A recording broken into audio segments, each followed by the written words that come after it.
warahmatullahi wabarakatuh. Waalaikumsalam warahmatullahi wabarakatuh. Yang terhormat Ibu Pimpinan SD Negeri 2 Mujirahayu, yang terhormat Bapak Ibu Guru serta staf SD Negeri 2 Mujirahayu. Puji syukur atas kehadiran rahmat Allah Subhanahu wa Ta'ala, karena atas dan rahmatnya kita dapat berkumpul di sini dalam keadaan sehat walafiat.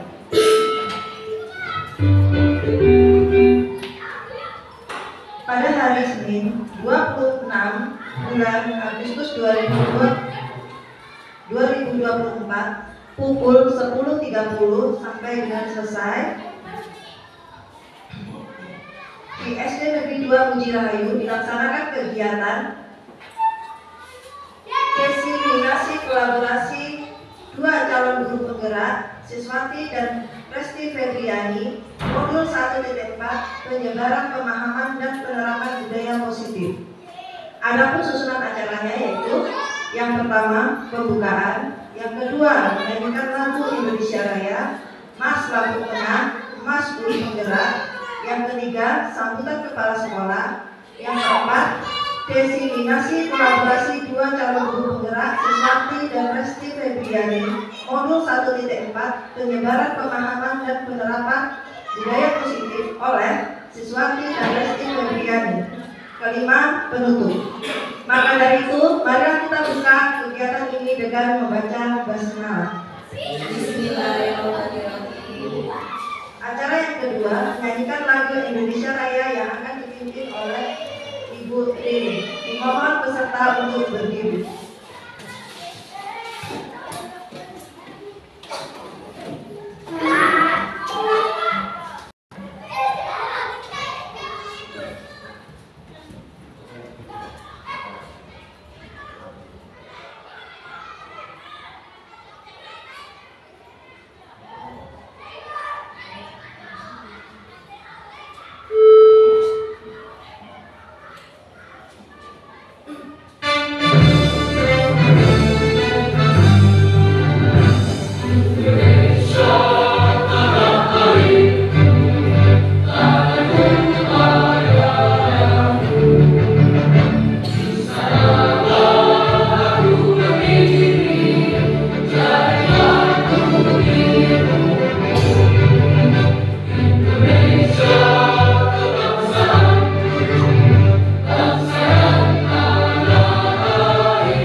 Indonesia kita yang jaya.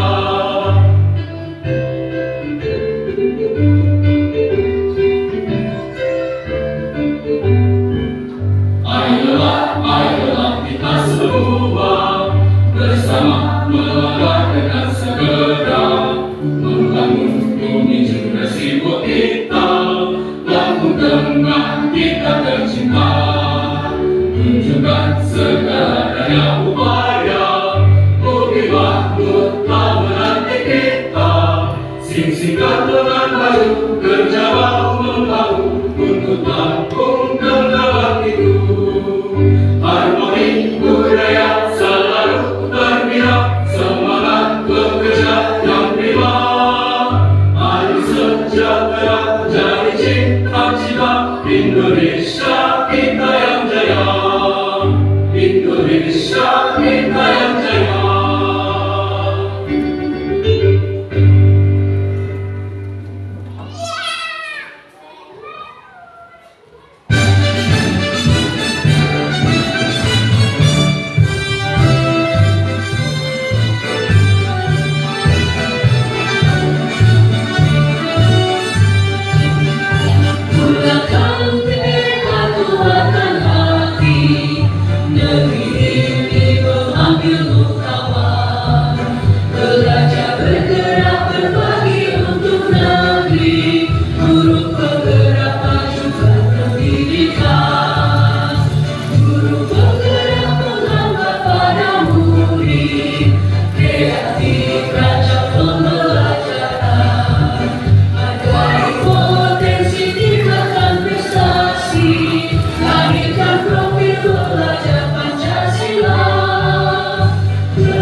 Silahkan duduk Bapak Ibu Guru.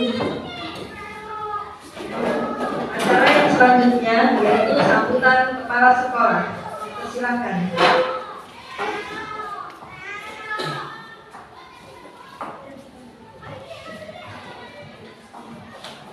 Bismillahirrahmanirrahim. Assalamualaikum warahmatullahi wabarakatuh. Yang terhormat Bapak Ibu Guru SD Bumi Rayu dan terkhususnya untuk CGB Angkatan 11 Ibu Siswanti dan Ibu Resti Febriani yang insya Allah dipermudahkan Allah Subhanahu Wa Taala.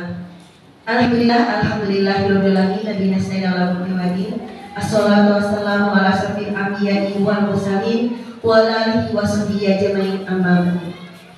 Pertama-tama mari kita panjatkan puji syukur kehadirat Tuhan Yang Maha Esa atas berkah rahmat, taufik, hidayah serta inayahnya sehingga kita dapat berkumpul di siang hari ini dalam rangka diseminasi modul 1.4 penyebaran pemahaman dan penerapan budaya positif kolaborasi dua calon guru penggerak Ibu Siswanti dan Ibu Resti Febriani yang akan dilaksanakan pada tanggal 26 Agustus tahun 2024 dalam keadaan sehat walafiat tanpa kekurangan hal suatu apapun.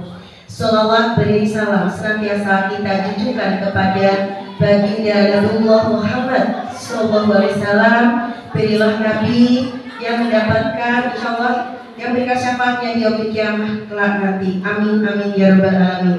Baiklah, di sini saya selaku Kepala Sekolah J2 Mujirayu akan memberikan beberapa hal. Yang pertama, berterima kasih sekali kepada CGP Angkatan 11 Ibu Siswanti dan Ibu Fitriani yang akan melibatkan atau melakukan diseminasi modul 1.4 pemahaman dan penerapan budaya positif yang tentunya ini akan dilakukan oleh setiap calon guru penggerak, memberikan atau berbagi praktik baik kepada teman-teman sejawat ataupun guru lainnya, ataupun bisa dengan berbagi yang lainnya, orang tua ataupun wali murid lainnya. Kemudian untuk itu dalam hal ini guru penggerak sangat benar-benar memberikan apresiasi. Dengan adanya guru penggerak ini kita belajar kenapa dikatakan guru penggerak, ya, bukan kok guru apa gitu. Guru penggerak ini pertama tergerak, bergerak, menggerakkan. Tergerak, berarti apa? Dengan adanya CGP ini tergeraklah hati para guru ataupun hati para mentor ataupun tutor lainnya, yaitu menggerakkan guru-guru supaya apa? Kita bergerak apa yang harus kita lakukan dalam mengajar. Selama ini kita mungkin dalam zona nyaman yang hanya diam, datang, duduk, mengajar, tetapi ada beberapa hal yang mungkin harus apa nih supaya kedepannya lebih baik lagi dan lebih baik terus. Nah, makanya ada yang namanya guru penggerak. Sudah bergerak, ini termasuk sudah bergerak Bapak Ibu. Kedepannya saya harapkan guru-guru yang lain juga bisa menyusul. Di sekolah kita sudah ada 3 calon guru penggerak, dan diharapkan adalah kedepannya ada lagi calon guru penggerak selanjutnya. Tentunya sekolahnya akan makin kreatif, makin dinamis, dan tentunya banyak kegiatan yang sangat bermanfaat sesuai dengan P5. Jadi beriman dan bertakwa, terus kemudian ada mandiri, inovatif, kreatif, tentunya akan membantu anak-anak dalam proses kemajuan. Nah, kemudian yang terakhir adalah menggerakkan. Nah, ini tugas terakhir kita adalah nanti kedepannya akan menggerakkan. Harapannya para Bapak Ibu guru ini nantilah yang akan menggerakkan sekolah ini mau dibawa kemana, mau baik atau tidak. Ini nanti akan tergantung dari Bapak Ibu guru semuanya. Dan saya ucapkan terima kasih kepada kedua CGP yang akan melakukan diseminasi. Harapannya bermanfaat untuk Bapak Ibu guru sekalian. Kita akan banyak berbagi ilmu, bertambah wawasan tentang disiplin positif yang sebelumnya kita sudah diseminasi juga, tapi tentang segitiga restitusi. Nah, ini kali ini disiplin positif, tentunya ini bertambah lagi ya. Itu saja yang dapat saya sampaikan, kurang lebihnya saya mohon maaf. Semoga kegiatan kita bermanfaat dan bisa menjadikan ilmu untuk kita semuanya. Saya Ri wallahu muwaffiq ila aqwamit thoriq. Wassalamualaikum warahmatullahi wabarakatuh.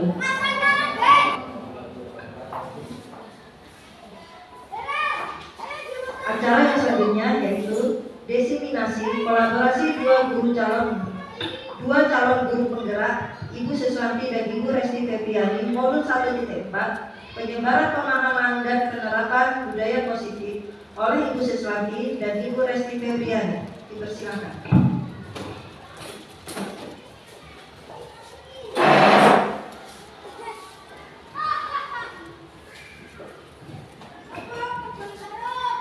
Bismillahirrahmanirrahim. Assalamualaikum warahmatullahi wabarakatuh. Waalaikumsalam warahmatullahi wabarakatuh. Selamat pagi Bapak Ibu semuanya. Yang terhormat Ibu Kepala Sekolah SD Negeri 2 Mujirayu, yang terhormat Bapak Ibu Dewan Guru SD Negeri 2 Mujirayu. Puji syukur kehadiran Tuhan Yang Maha Esa, yang mana pada pagi hari ini kita dapat berkumpul pada acara diseminasi modul 1.4 menyebarkan pemahaman dan penerapan budaya positif, kolaborasi 2 calon guru penggerak, Siswanti dan Resti Febriani.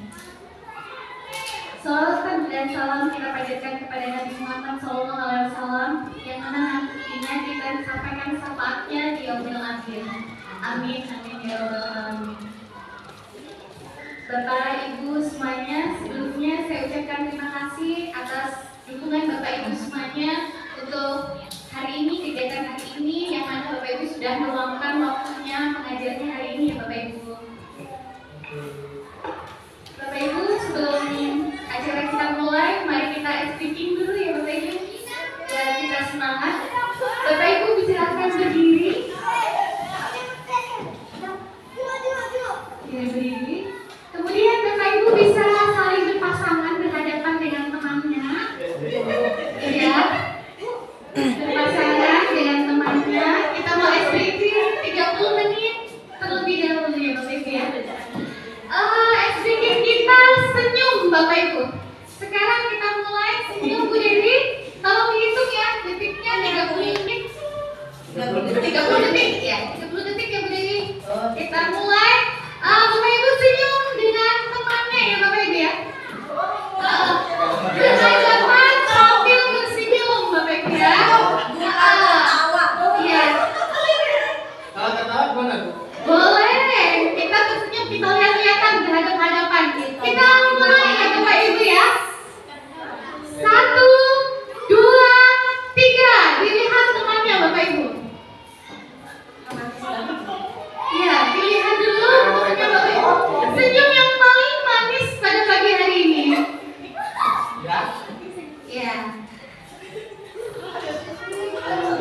Selesai. Ya, Bapak Ibu, speaking ini bisa kita terapkan di kelas kita pada jam-jam terakhir ya Bapak Ibu ya. Jam-jam ngantuk bisa kita speaking dulu sambil lihat-lihatkan temannya biar semangat kembali. Terima kasih, silakan duduk kembali Bapak Ibu. Ya, Bapak Ibu, ada pun kesepakatan kelas kita pada hari ini, yaitu yang pertama adalah menghargai siapapun, yaitu nanti teman kita yang mau sering kolaborasi ya Bapak Ibu. Yang kedua adalah menjadi pendengar yang baik. Yang ketiga adalah berpakaian rapi dan sopan. Dan yang terakhir yang keempat adalah selalu bahagia. Tadi udah tersenyum sudah bahagia Bapak Ibu? Alhamdulillah, sudah senyum yang paling manis pada hari ini. Baiklah Bapak Ibu, sekarang kita lanjut pada pengertian disiplin positif. Ada yang sebelumnya ada yang tahu belum Bapak Ibu tentang pengertian disiplin positif? Silakan tunjuk tangannya. Ayo Bapak Ibu. Iya. Oh iya Bu Tresnani, silakan. Disiplin positif adalah suatu cara penerapan disiplin yang mengajarkan murid untuk mandiri, bertanggung jawab, yang menimbulkan kesadaran akan nilai-nilai kebajikan terhadap dirinya. Intinya, si anak ini selalu berbuat baik, mandiri, dan bertanggung jawab atas segala perbuatannya dan apa yang ditanggung jawabkan sebagai pelajar. Terima kasih Bu Trisnani. Ada yang lain Bapak Ibu yang ingin menambahkan? Ayo Pak Basir.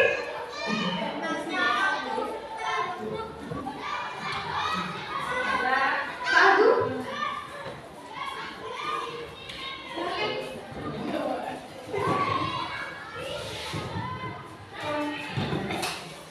Baik, terima kasih atas waktunya yang diberikan. Untuk disiplin positif sekedar menambahkan bahwasanya anak ini berpikir untuk bertanggung jawab, di mana anak ini akan merasa tanggung jawab ketika ada sesuatu yang salah dalam anak-anak. Jadi anak-anak nanti mungkin menjadi berpikir positif atau mungkin disiplin positif ketika dia melakukan suatu kesalahan dan kita kasih tahu yang benar. Dan nanti dia akan tahu, oh ini yang benar, ternyata seperti itu. Kemudian dia akan berlatih secara bertanggung jawab, mandiri, dan ini tentunya untuk kebaikan seorang siswa. Terima kasih. Terima kasih Pak Agung dan Ibu Tresnani. Dan sekali disiplin positif itu adalah suatu cara penerapan disiplin yang mengajarkan murid untuk dapat mandiri, kemudian bertanggung jawab, yang menimbulkan kesadaran akan nilai-nilai kebajikan pada dirinya.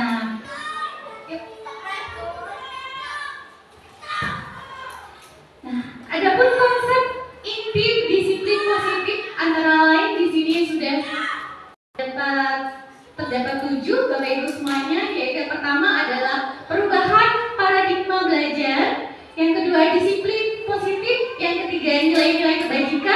Yang keempat, kebutuhan dasar manusia. Yang kelima, motivasi perilaku manusia.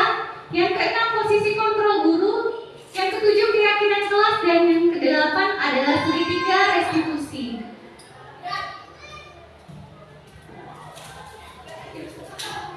Pembelajaran paradigma baru. Di sini adalah antara lain pembelajaran dengan paradigma baru merupakan pembelajaran yang dirancang berdasarkan prinsip pembelajaran berdiferensiasi, sehingga peserta didik kita dapat belajar sesuai dengan kebutuhan tahap perkembangan untuk mewujudkan profil pelajar Pancasila. Nah, pada pembelajaran diferensiasi ini sudah tidak asing lagi ya Bapak Ibu. Ada yang ingin menambahkan sedikit tentang pembelajaran diferensiasi? Bapak Ibu silakan. Oh iya, Ibu Deni. Jadi pembelajaran berdiferensiasi ini adalah pembelajaran yang dilakukan sesuai dengan kebutuhan, minat, karakteristik anak. Jadi pembelajaran itu disesuaikan karena selama ini kita menganggap rata-rata anak itu sama, padahal pembelajaran itu harus berbeda. Jadi intinya berdiferensiasi itu artinya sesuai dengan kebutuhan anak, baik karakternya, minatnya, atau mungkin dari yang lainnya. Jadi sesuai kebutuhannya. Kita bisa membeda-bedakan, tapi mereka juga mampu untuk sesuai konsumsi dari P5 itu sendiri. Terima kasih Bu. Ya, terima kasih Ibu. Iya, ada lagi Bunda Ririn untuk pembelajaran diferensiasi Bunda.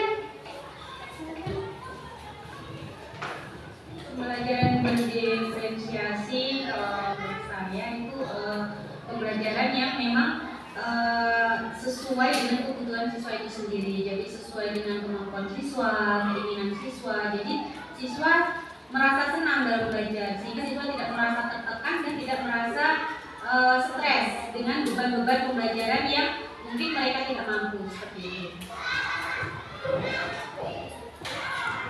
Terima kasih Bapak Ibu Deni dan Ibu Ririn. Benar sekali bahwa pembelajaran diferensiasi itu adalah pembelajaran yang sesuai dengan kebutuhan siswa, di mana kita dapat menerapkan pembelajaran tersebut dengan kemampuan siswa masing-masing. Jadi kita dapat membedakan siswanya antara siswa yang sudah bisa ataupun belum bisa. Jadi kita pembelajarannya kita kelompokkan ya Bapak Ibu semuanya. Nah, baik Bapak Ibu, kita lanjutkan kembali di miskonsepsi. Di sini adalah miskonsepsi guru kita selama ini adalah ilusi untuk mengontrol murid. Kemudian ada ilusi bahwa orang dewasa itu berhak memaksa, bahwa kita sebagai guru itu berhak memaksa pada murid. Terus ada lagi ilusi bahwa pengetahuan positif itu dapat bermanfaat, dan ilusi bahwa kritik dan rasa bersalah mampu menguatkan karakter. Jadi miskonsepsi ini pemahaman kita sebelumnya bahwa murid itu dapat kita kontrol. Kemudian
berdasarkan dari mereka untuk mendapatkan reward atau hukuman dan ancaman. Jadi memang benar-benar dari hati dan motivasi peserta didik tersebut. Nah, tujuan dari kita melakukan disiplin positif tersebut adalah untuk menciptakan disiplin agar peserta didik itu memiliki perilaku yang mengacu pada nilai-nilai kebajikan universal yang tumbuh dari motivasi intrinsik dari dirinya.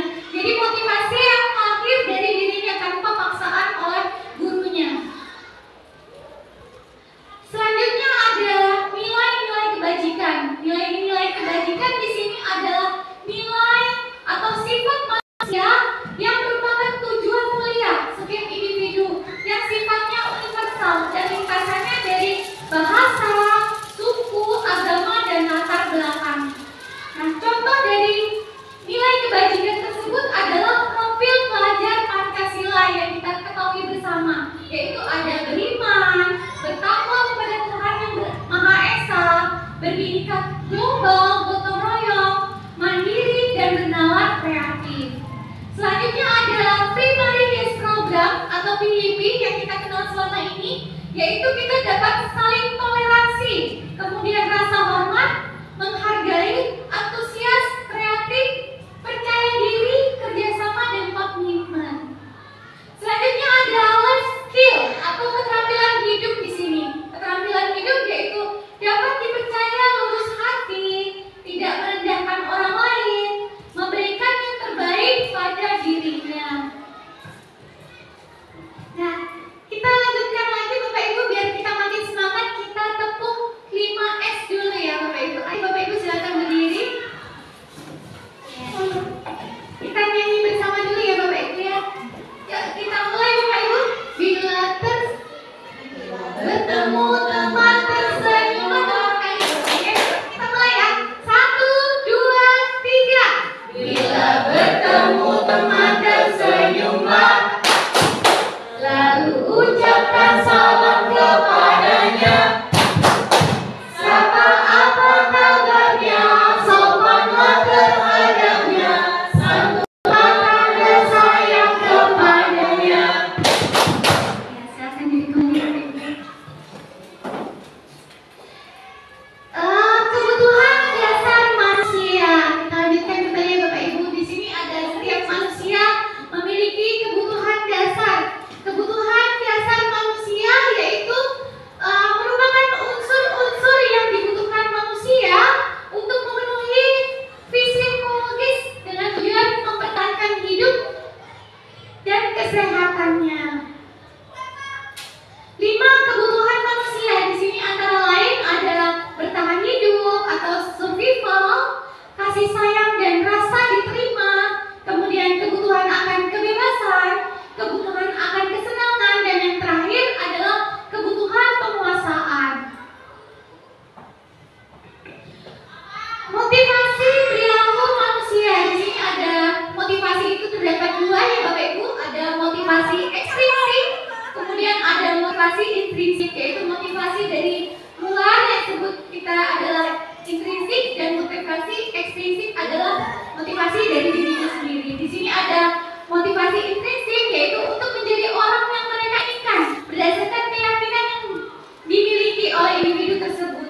Kemudian motivasi ekstrinsiknya adalah untuk menghindari hukuman atau ketidaknyamanan, untuk mendapatkan imbalan atau penghargaan dari orang lain. Itu saja Bapak Ibu diseminasi saya, dan akan dilanjutkan oleh Ibu Resti. Kepada Ibu Resti dipersilakan.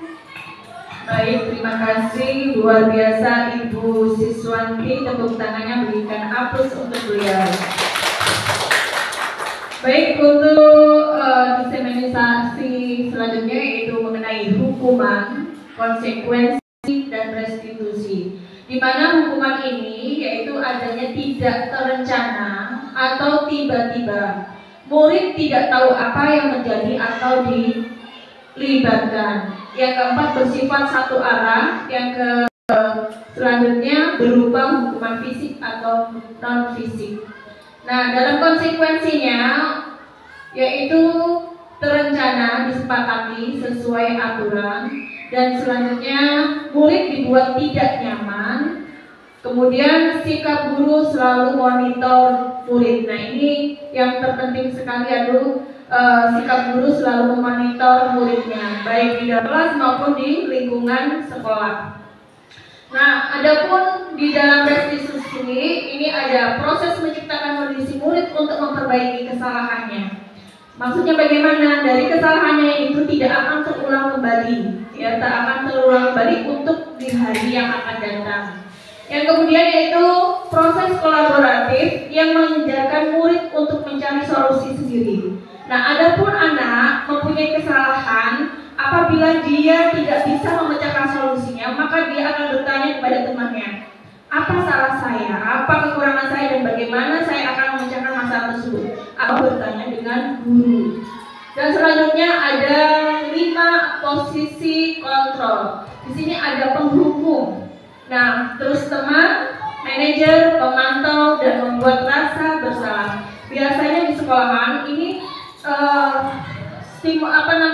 lingkaran ini tidak lepas dari penghukum. Biasanya guru menghukum atau siswa mempunyai kesalahan itu menghukumnya, dan teman ini biasanya mengejek atau membuli. Terus manajer ini sebagai guru harus mengayomi kepada muridnya. Terus pemantau, sebagai pemantau siswanya ini supaya apa? Supaya tidak terjadi hal-hal yang negatif atau hal-hal yang tidak diinginkan di dalam lingkungan sekolah, baik di dalam maupun di luar. Terus pembuat rasa bersalah. Nah, biasanya anak-anak ini merasa bersalah, ya, merasa bersalah apabila si anak ini mengerjakan sesuatu yang memang dianggap bersalah oleh guru atau teman. Contoh penerapan 5 posisi kontrol guru yaitu pada kasus siswa makan di kelas ketika jam pelajaran. Nah, ini dalam penerapannya yaitu kamu sudah melanggar aturan. Ini adalah sebuah teguran, ya, teguran sebagai manajer seorang guru. Jadi bertanya dulu kepada murid, kamu sudah melanggar aturan kelas kita. Apa kamu tahu konsekuensinya?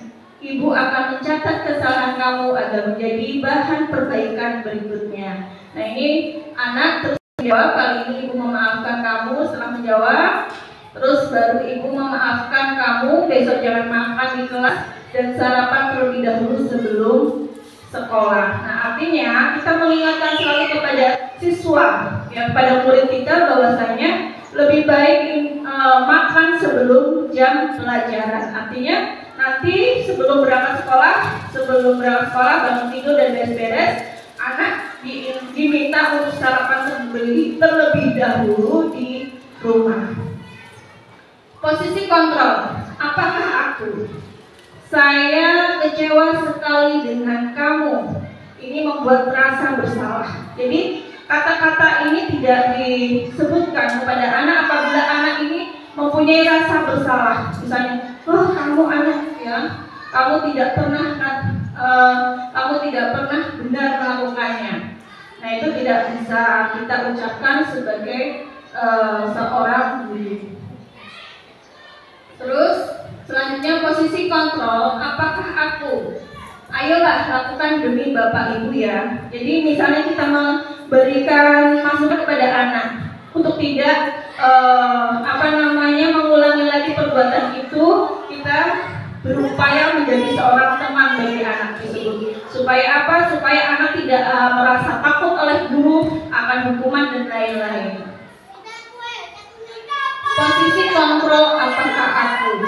Nah, ini sebagai pemantau. Kamu tidak akan pernah mendapat nilai jika tidak mengerjakan tugas. Nah, ini biasanya sering sekali kita ucapkan kepada anak apabila anak mengerjakan tugas ini terbengkalai atau tertunda-tunda. Maka seringkali kita ucapkan kamu tidak akan pernah mendapat nilai jika tidak mengerjakan tugas.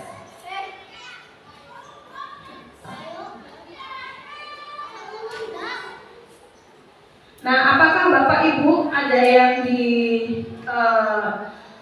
kita ada yang bertanya sesuai dengan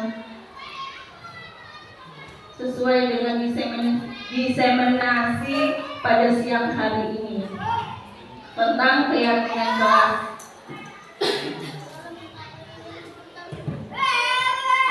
profil pelajar Pancasila.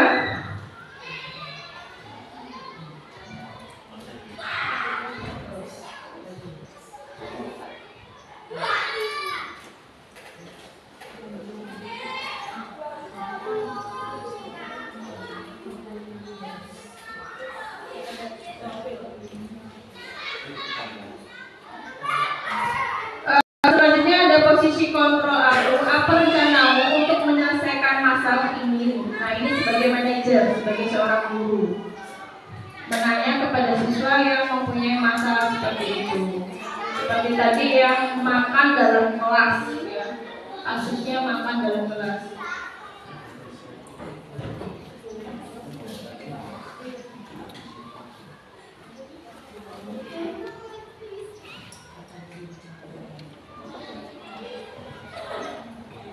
Ada yang ditanyakan Bapak Ibu? Misal ada kasus yang lain. Ya, silakan.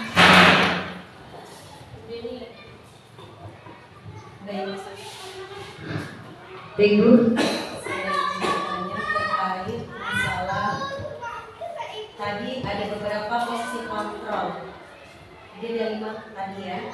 Ada penghukum, membuat rasa bersalah, teman, pemantau, dan manajer pendidikan.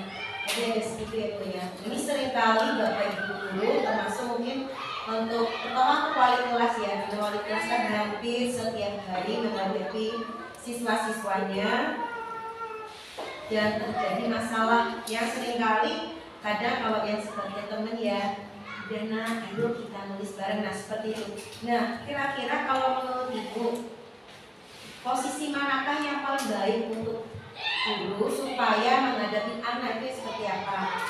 Itu saja. Ini kasusnya misalnya anak susah menulis atau bagaimana? Mungkin dari berbagai banyak kasus yang paling baik itu yang mana? Atau mungkin ada sendiri yang paling prioritas atau mungkin digunakan sesuai waktu tertentu. Ya. Terima kasih. Terima kasih untuk pertanyaannya. Nah, kasus-kasus yang lain ini kemungkinan ya kebanyakan besar wali kelas utamanya menghadapi kasus-kasus yang dihadapi banyak problem dari kasus A, B, C dan D. Nah ini biasanya kita sebagai pemantau seorang guru atau wali kelas kepada siswa apabila mendapati satu kasus, contohnya tadi sudah makan, yang kedua tidak mau menulis, terus kasus yang lain dan lain. Nah ini biasanya kita panggil dulu anaknya ya sebagai seorang manajer atau sebagai seorang teman, kita upayakan sebagai teman. Nah, apa kesulitan kamu? Kenapa kamu tidak bisa menulis? Kita tanya dulu, ya kita tanya dulu. Nanti anak akan menjawabnya, saya nggak bisa menulis karena nggak diajarin ibu, atau saya nggak menulis karena dia malas belajar, bermain dan lain-lain. Nah ini kita cari dulu benih-benih penyebabnya. Setelah itu kita ajak rembuk anak tersebut, mau nggak kamu belajar nulis supaya tulisan kamu bisa bagus, supaya tulisan kamu bisa dibaca, terus kamu bisa juga membaca. Nah ini pasti anak akan mandul, iya.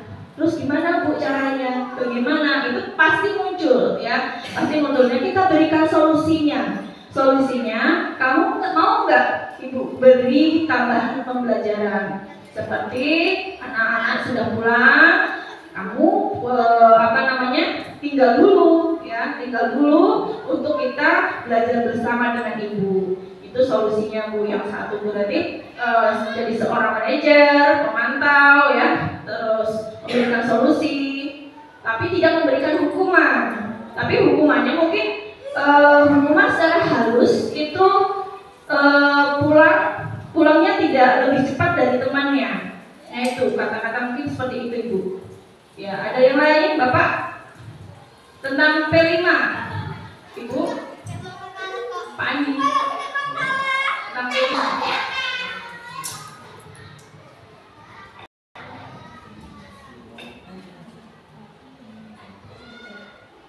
Lanjut. Nah tadi tentang P5 coba Pak di slide ya, tentang gotong royong.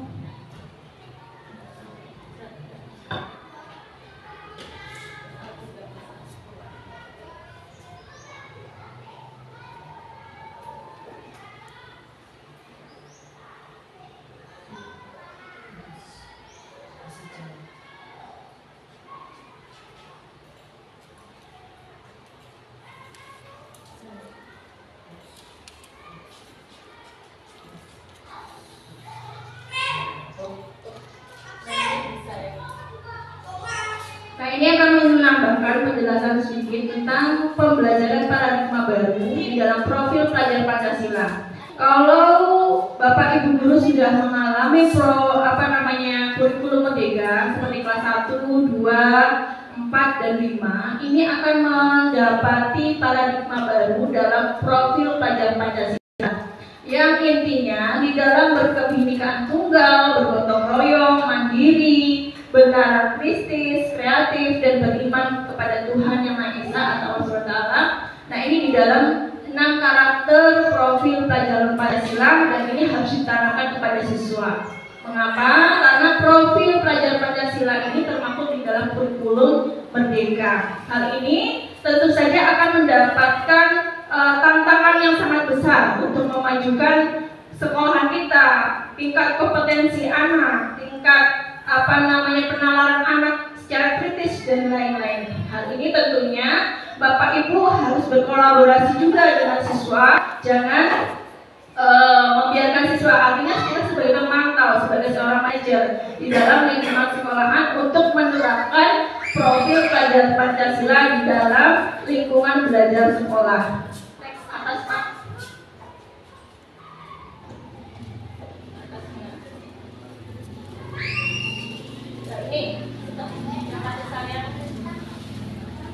Nah, di dalam kebutuhan dasar manusia ini juga ada tadi bertahan hidup atau survival, kasih sayang dan rasa diterima. Ini biasanya Bapak Ibu biasanya terjadi permasalahan di pokok di sekolahan. Biasanya siswa mengalami untuk bertahan hidup ini masuk di dalam fondasi keluarga, ya. Kasih sayang dan rasa diterima. Biasanya anak ada kekurangan tertentu, misalnya tidak bisa membaca, tidak bisa menulis. Nah, ini akan dibully oleh teman-temannya sehingga tidak mempunyai rasa nyaman. Nah, bagaimana solusinya kita sebagai seorang guru? Nah, kita memberikan edukasi yang baik terhadap murid. Nah, kebebasan. Artinya kebebasan bukan berarti ini frontal. Artinya bebas, dia menerapkan suatu keinginan, berdiferensiasi, yang menemukan hal-hal yang baru yang ingin dia kembangkan sendiri. Dan kita sebagai guru hanya dapat menuntun murid, ya, sebagai fasilitator murid untuk mengarahkan murid ini supaya mengembangkan kompetensinya.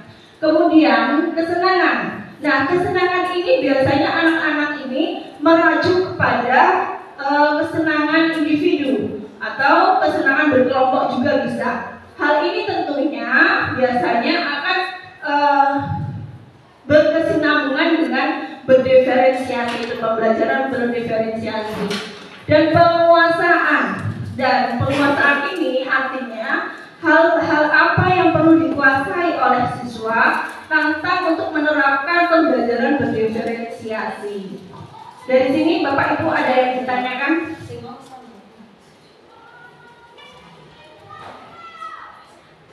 Sudah cukup? Agung, Pak Andi, tentang berdiferensiasi? Ya, baik. Artinya kita sebagai seorang guru itu harus memahami karakter murid, kita harus memberikan solusi yang terbaik. Kita bukan penghukum, tapi kita sebagai seorang teman atau manajer di dalam lingkungan sekolah. Demikianlah dari kami berdua.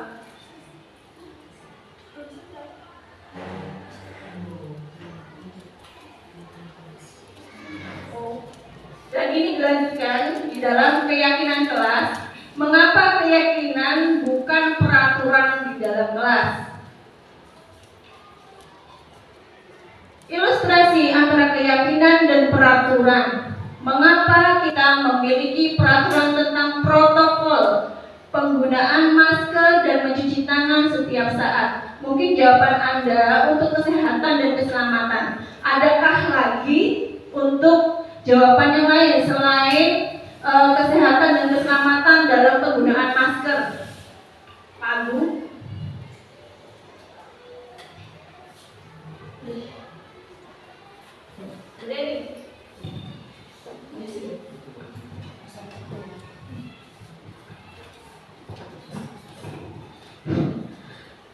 mengapa kita memiliki peraturan tentang protokol penggunaan masker dan mencuci tangan setiap saat? Biasanya kan menjawabnya untuk kesehatan dan keselamatan. Tapi memang ada beberapa hal yang telah disepakati. Kalau untuk masalah masker, saya rasa itu disepakati tidak hanya di kelas. Ketika COVID-19, semua masyarakat dunia sepakat ketika keluar rumah menggunakan masker dan juga memakai dan mencuci tangan sebagai upaya untuk pencegahan penyebaran virus. Jadi sudah disepakati secara dunia. Dan untuk kesepakatan itu tadi berarti Bu, jadi gak hanya untuk kesehatan dan keselamatan, tapi memang sudah terjadi kesepakatan secara dunia agar tidak tertular virus. Kalau sesuai dengan di sini nanti keyakinan di kelas. Kalau di kelas mungkin karena ada temennya yang sakit biar tidak menular kalau anak-anak. Mungkin itu aja Bu. Untuk selanjutnya yaitu pembentukan keyakinan kelas ini bersifat abstrak berupa pernyataan universal dibuat dalam pernyataan positif sedikit aja agar mudah diingat sesuai dengan kondisi kelas dari sekolah sehingga mudah diterapkan. Kemudian semua warga sekolah dilibatkan untuk membuat keyakinan kelas. Dalam segitiga restitusi yaitu adanya validasi tindakan yang salah, menstabilkan identitas dan menyayangkan keyakinan. Adapun proses dialog yang dilakukan guru terhadap murid agar murid ini menjadi mandiri dan bertanggung jawab. Kemudian dalam menstabilkan identitas ini berdasarkan prinsip membuat kesalahan yang mana bagian dari proses pembelajaran, yaitu berbuat salah itu wajar. Tidak ada manusia yang sempurna. Bapak Ibu tidak mencari siapa yang salah, namun mencari solusi permasalahannya, seperti tadi yang saya sudah sampaikan. Kemudian kamu berhak merasa begitu. Kemudian ada validasi dari tindakan. Nah, ini berdasarkan prinsip setiap perilaku untuk memahami kebutuhan tertentu. Kamu punya alasan mengapa melakukan hal itu? Ini sebuah pertanyaan untuk siswa yang melakukan perilaku dalam validasi tindakan. Yang kedua, padahal kamu dapat melakukannya lebih baik lagi dari ini. Terus ada pertanyaan lagi, kamu patut bangga karena mempertahankan yang penting bagimu. Kemudian menanyakan keyakinan. Hal apa yang berdasarkan prinsip teori kontrol bahwa pada dasarnya kita dapat memunculkan motivasi secara intrinsik, yakni apa keyakinan kelas kita. Yang kedua, nilai-nilai apa yang kita buat atau sepakati bersama, dan selanjutnya gambaran kelas seperti apa yang kamu inginkan, dan lanjut kamu ingin menjadi orang seperti apa. Nah, ini pasti akan dijawab oleh siswa yang mempunyai permasalahan untuk menanyakan sebuah keyakinan. Maka akan kita dapat keyakinan tersebut. Contohnya di sini dalam penerapan segitiga restitusi. Tadi siswa makan di dalam kelas pada saat jam pembelajaran.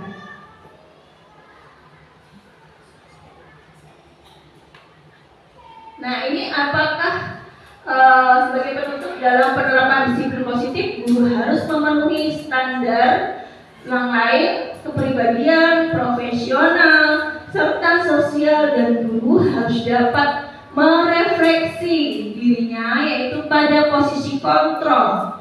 Guru harus bisa menjadi among manager yang menuntut murid-murid menjadi mandiri dan bertanggung jawab. Adakah sampai di sini yang ditanyakan Bapak Ibu sebagai kontrol sosial terhadap pokok permasalahan keyakinan terhadap siswa yang bermasalah?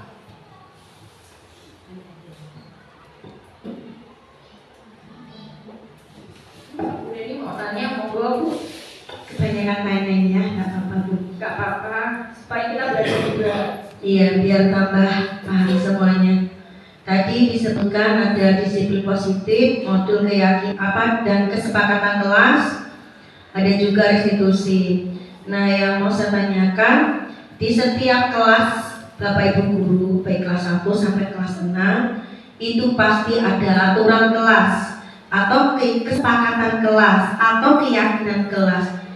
Adakah yang membedakan ketiganya antara keyakinan kelas atau kesepakatan kelas atau peraturan kelas? Kan ada tulisannya aturan kelas. Nah, ada juga yang keyakinan kelas atau kesepakatan kelas. Adakah yang membedakan antara itu betulnya sama ya beda kata-kata? Mohon dijelaskan Bu, terima kasih.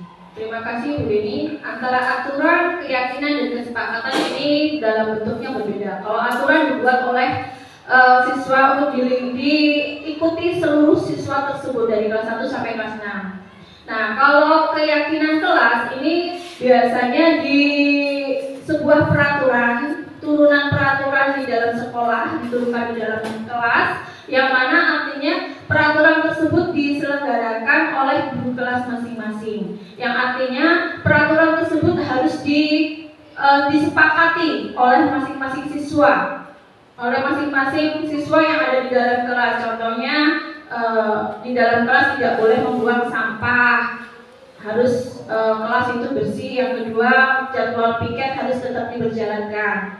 Dan untuk kesepakatan kelas ini biasanya pengembangan dari aturan, yang mana yang tidak konkret, yang tidak bisa, yang perlu disepakati, karena di dalam kesepakatan itu tidak ada kata-kata tidak boleh, ya, tidak ada kata-kata tidak boleh. Tapi di sini diterapkan untuk saling menghargai dan menghormati satu sama lain antar teman di dalam kelas tersebut. Misal anak siswa datang terlambat, ini kita peraturannya tidak boleh datang terlambat.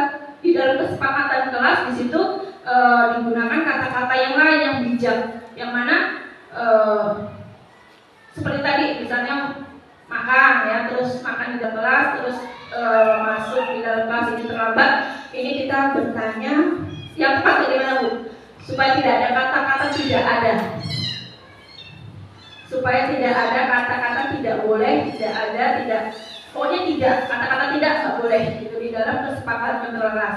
Nah, contohnya menghargai dan menghormati teman apabila datang terlambat. Ini maksudnya tidak boleh membulinya, ya, tidak boleh membuli ke arah membuli. Yang kedua, melaksanakan kegiatan bersama dalam Jumat ikhlas, istilahnya itu. Jadi kesepakatan kelas itu berdasarkan nilai kesopanan. Intinya sih itu.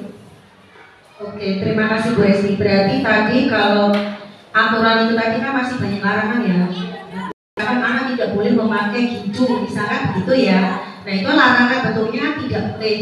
Nah, ketika berubah menjadi keyakinan berarti kan kata-katanya positif. Berarti anak-anak menggunakan pakaian rapi. Nah, berarti tidak mungkin tadi kalau tadi tidak boleh terlambat berangkat, berarti kata-katanya anak berangkat tepat waktu, itu positifnya. Ya, positifnya. Besok jadi berangkat tepat waktu pukul sekian gitu dan pulang pukul sekian. Seperti itu.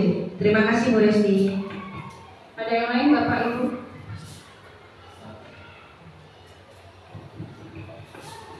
Baik, terima kasih. Kita kembali ke pembelajaran berdiferensiasi, di mana tadi yaitu berfokus pada kualitas pemahaman siswa, tapi dibandingkan jumlah tugas yang harus diselesaikan. Nah, di sini untuk saya pribadi di kelas 2, khususnya A, untuk mendorong anak itu memahami sesuatu itu termasuk ada kesulitan Bu. Mungkin ada tip-tip supaya anak itu lebih ke pemahaman daripada mengerjakan tugas yang selalu menumpuk. Jadi mohon triknya gimana cara mendorong anak itu supaya bisa terbuka kemandiriannya, pemahamannya untuk belajar. Terima kasih. Baik, terima kasih untuk Bapak Agung.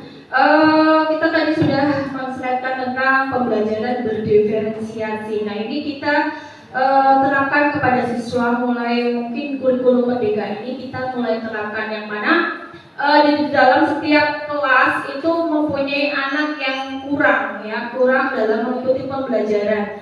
Nah, berdasarkan ini kita mengikuti minat mereka ke arah mana, tapi disesuaikan dengan kurikulum merdeka tersebut, kurikulum tersebut. Contohnya di dalam matematika, misal Pak Agung ada siswa yang misalnya memang untuk pemahamannya kurang, tapi kita buatkan trik-triknya, strategi pembelajarannya yang harus seperti apa, intrinsik atau non. Ya, kalau intrinsik kita berusaha untuk mencarikan media-media yang bisa dipemahamkan.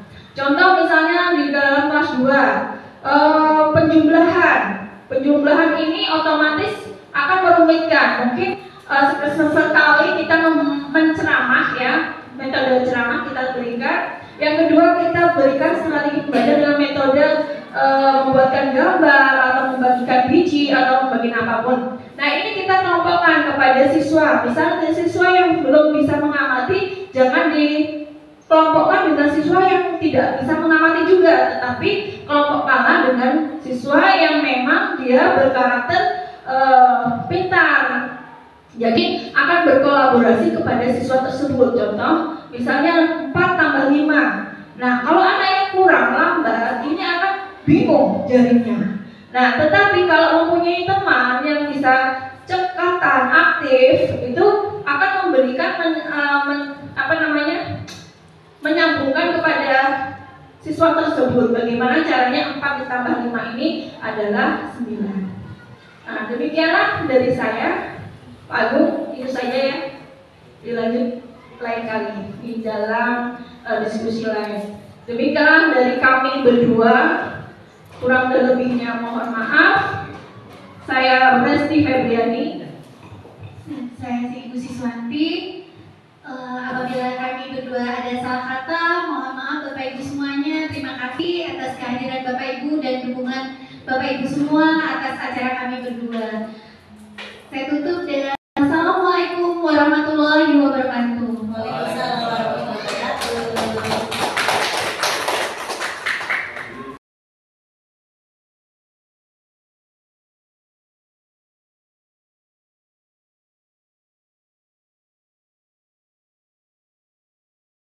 Titik 4, penyebaran pemahaman dan penerapan budaya positif. Marilah kita tutup acara ini dengan membaca hamdalah. Dan saya akhiri. Wassalamualaikum warahmatullahi wabarakatuh. Titik 4, penyebaran pemahaman dan penerapan budaya positif. Marilah kita tutup acara ini dengan membaca hamdalah. Dan saya akhiri. Wassalamualaikum warahmatullahi wabarakatuh.